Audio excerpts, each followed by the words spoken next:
Hello again.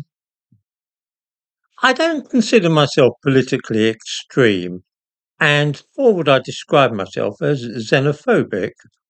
But some of the things which I now see in this country, things which other people either do not notice or accept unquestioningly, strike me as being very odd.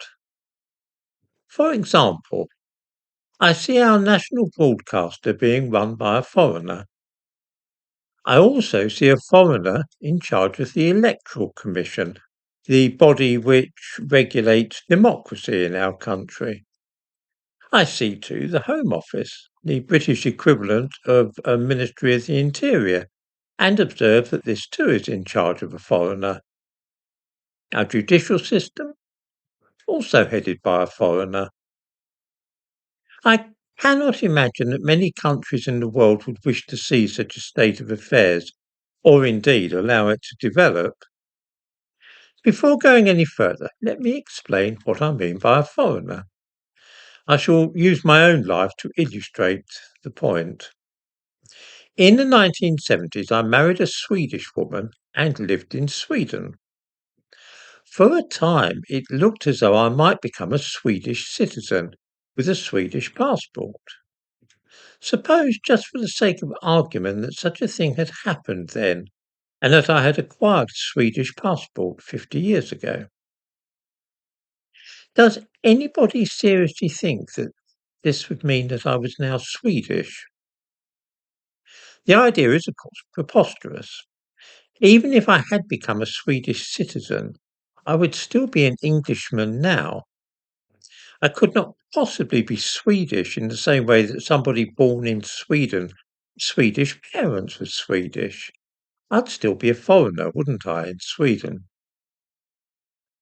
This seems to me simply a matter of common sense.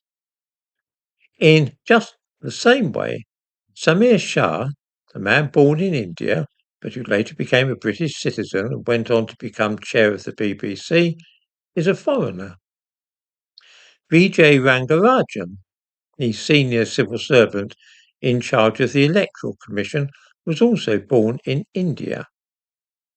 Home Secretary Shabana Mahmood, was born to Pakistani parents and brought up in Saudi Arabia. She is also a foreigner. David Lammy is Lord Chancellor and Justice Secretary. He is therefore in charge of the country's judicial system. He says that he's a West Indian rather than being British. This means that his primary allegiance lies thousands of miles from Britain, on the other side of the Atlantic Ocean. We might rightly regard him too as being a foreigner. The question I ask myself is this normal? Is this how things used to be or should be in the future? Do other countries allow foreigners to occupy key positions in this way so that all the main posts relating to justice, security, democracy, and broadcasting are being overseen by foreigners? I don't believe that there is any other nation on earth which has put itself in just such a situation. This doesn't mean, of course, that I hate foreigners or dislike Indians or anything of that kind. It is simply that I am uneasy about so many crucial posts being under the control of people whose loyalty and allegiance is not bound to Britain in the same way that my own is.